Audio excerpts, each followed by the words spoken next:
ಬಲಗೈ ಸಮುದಾಯಕ್ಕೆ ಬೇಕು ಅಂತೇಳಿ ನಾವೆಲ್ಲ ಕೂಡ ಒತ್ತಾಯ ಮಾಡಿದ್ವಿ. ಆದರೆ ಕಳೆಗಳಿಯಲ್ಲಿ ರಾಜ್ಯದ ಒಂದು ವಾತಾವರಣ ಆ ಎಡಗೈ ಎರಡು ಸಮುದಾಯಗಳನ್ನು ಬ್ಯಾಲೆನ್ಸ್ ಮಾಡಬೇಕು ಅಂತೇಳಿ ಈಗಾಗಲೇ ರಾಜ್ಯದಲ್ಲಿ ಬಲಗೈ ಸಮುದಾಯಕ್ಕೆ 3 ಕಡೆ ಟಿಕೆಟ್ ಘೋಷಣೆ ಮಾಡೋದರಿಂದ ಈ 2 ಕಡೆ ಸಮಾಜ ಕೊಡಲೇಬೇಕು ಅನ್ನೋ ಬಂದಾಗ ಕೋಲಾರನ್ನು ಎಡಗೈ ಸಮುದಾಯಕ್ಕೆ ಹೈಕಮಾಂಡ್ ಕೊಟ್ಟಿದೆ. ಇದರಲ್ಲಿ ನಾವು ಹೈಕಮಾಂಡ್ ಆ ತೀರ್ಮಾನವನ್ನು ನಾವು ಎಲ್ಲ ಜಾತಿಗೆ ಗೌರವಿಸಬೇಕು. ಹಂಗಾಗಿ ಆ ತೀರ್ಮಾನಕ್ಕೆ ನಾವೆಲ್ಲ ಒಪ್ಪಲೇಬೇಕಾಗ್ತದೆ. ಸೊ ಹಾಗಾಗಿ ಮುಂದಿನ ದಿನಮಾನಗಳಲ್ಲಿ CM ಮುನಿಯಪ್ಪ ಅವರಿಗೆ ಮತ್ತು ಇತರ ಯಾರು ಅಸಮಾಧಾನ ಇದ್ದಾರೆ ಎಲ್ಲರೂ ಕೂಡ ಸರ್ಕಾರ ಇದೆ, ಅವರಿಗೆಲ್ಲ ಕೂಡ ಸೂಕ್ತ ಸ್ಥಾನವನ್ನು ಕೊಡುವಂಥ ಕೆಲಸವನ್ನು ನಾವೆಲ್ಲ ಒತ್ತಾಯ ಮಾಡಿ ಮಾಡಿಸ್ತೇವೆ. ಮಲ್ಲೇಶ್ ಬಾಬು ಇಲ್ಲಿ ಹುಟ್ಟಿದನಾ? ಮಲ್ಲೇಶ್ ಬಾಬು ಈ ಊರಿನಾ? ಮಲ್ಲೇಶ್ ಬಾಬು ಕೂಡ ಮೈಸೂರು ಹುಟ್ಟಿರ್ತಕ್ಕಂಥವನು, ಬೆಂಗಳೂರು ವಾಸ ಇರ್ತಕ್ಕಂಥವನು. ಮಲ್ಲೇಶ್ ಬಾಬು ಕೂಡ ಹೊರಗಿನ ಅಭ್ಯರ್ಥಿನೇ. ಇಷ್ಟು ವರ್ಷಗಳಲ್ಲಿ ಯಾರೆಲ್ಲ MP ಎಲ್ಲ ಬೆಂಗಳೂರು ವಾಸ ಮಾಡ್ತಕ್ಕಂಥವರೇ, ಯಾರು ಕೋಲಾರದ ಮನೆ ಮಾಡಿಕೊಂಡು ಸಂಸಾರ ಮಾಡಿದವರೆಲ್ಲ. ಹಾಗಾಗಿ ಆ ಪ್ರಶ್ನೆ ಇಲ್ಲಿ ಉದ್ಭವಿಸೋದಿಲ್ಲ. ರಮೇಶ್ ಅವರು ಹಾಸ್ಪಿಟ್ಲಲ್ಲಿದ್ದಾರೆ, ಸ್ವಲ್ಪ ನೀವು ಅರ್ಥ ಮಾಡ್ಕೊಂಡು ಮಾತಾಡಬೇಕು. ರಮೇಶ್ ಅವರು ಕಳೆದ ಒಂದು ವಾರದಿಂದ ಆ ಪ್ರಕೃತಿ ಕೇಂದ್ರ ಹಾಸ್ಪಿಟ್ಲಲ್ಲಿದ್ದಾರೆ. ನಾಳೆ ಡಿಸ್ಚಾರ್ಜ್ ಆಗಿ ಬರ್ಬೋದು ಮತ್ತು ಸಕ್ರಿಯವಾಗಿ ಪಾಲ್ಗೊಳ್ತಾರೆ.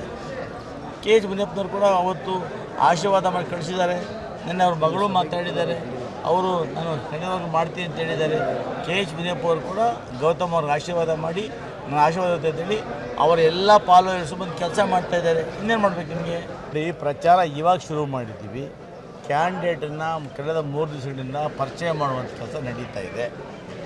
ನಾಳೆ ನಾಮಿನೇಷನ್ ಹಾಕಿದ ಮೇಲೆ ಎಲ್ಲ ಮುಖಂಡರು ಮಾತಾಡಿ ಪ್ರತಿ ಆಯಾ ಸಂಬಂಧಪಟ್ಟಂಥ ಶಾಸಕರು, ಡೆಪ್ಯೂಟೆಡ್ ಕ್ಯಾಂಡಿಡೇಟ್ಸು ಅಲ್ಲೆಲ್ಲೇ ಹೋಗಿ ಆ ಪ್ರಚಾರ ಮಾಡುವಂಥ ಖಾಸಗಿ ಜವಾಬ್ದಾರಿಯನ್ನು ವಹಿಸ್ಕೊಟ್ಟಿದ್ದಾರೆ. ಹಾಗೆಯೇ ಜಿಲ್ಲೆಯ ಯಾರು ಆಸ್ಪಿರೆಂಟ್ಸ್ ಇದ್ದರೋ ಎಲ್ಲ ಆಸ್ಪಿರೆಂಟ್ಸ್ನೂ ಕೂಡ ಮಾತಾಡೋವಂಥ ಕೆಲಸವನ್ನು ಮಾಡ್ತಾಯಿದ್ದಾರೆ. KH ಮುನಿಯಪ್ಪ ಅಳಿಯ ಆಗ್ಬೋದು, CM ಮುನಿಯಪ್ಪ ಅವರಾಗ್ಬೋದು, ಎಲ್ಲರನ್ನೂ ಕೂಡ ಮುಖಂಡರು ಮತ್ತು ನಮ್ಮ ಮುಖ್ಯಮಂತ್ರಿಗಳು, ರಾಜ್ಯಾಧ್ಯಕ್ಷರು ಜೊತೆಗೆ ಉಸ್ತುವಾರಿ ಮಂತ್ರಿಗಳು ರಮೇಶ್ ಕುಮಾರ್ ಅವರು ಎಲ್ಲರನ್ನು ಮಾತಾಡುವಂಥ ಪ್ರಯತ್ನ ಮಾಡ್ತಾರೆ. ಎಲ್ಲರೂ ಸಮಾಧಾನ ಮಾಡ್ತಾರೆ.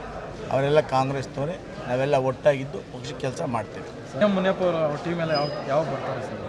ನೋಡಿ, ಇನ್ನೂ ಚುನಾವಣೆ 25 ದಿವಸ ಇದೆ. ಈ ವಾರದೊಳಗಡೆ ಎಲ್ಲ ಟೀಮು ಬಂದು ಸೇರಿಕೊಳ್ತಾರೆ, ಎಲ್ಲ ಮುಖಂಡರು ಮಾತಾಡ್ತಾರೆ. ಅಸಮಾಧಾನ ಆಗತಕ್ಕಂಥದ್ದು ಸಹಜ. ಟಿಕೆಟ್ ಸಿಗದೇ ಇದ್ದಾಗ ಅಸಮಾಧಾನ ಹಾಕ್ತಾರೆ. ಅಸಮಾಧಾನವನ್ನು ಸಮಾಧಾನ ಮಾಡುವಂಥ ಪ್ರಕ್ರಿಯೆ ಇದೆ. ಖಂಡಿತ ಎಲ್ಲ ಒಂದಾಗ್ತಾರೆ, ಎಲ್ಲರೂ ಬರ್ತಾರೆ, ಪಕ್ಷ ಬಗ್ಗೆ ಕೆಲಸ ಮಾಡ್ತಾರೆ.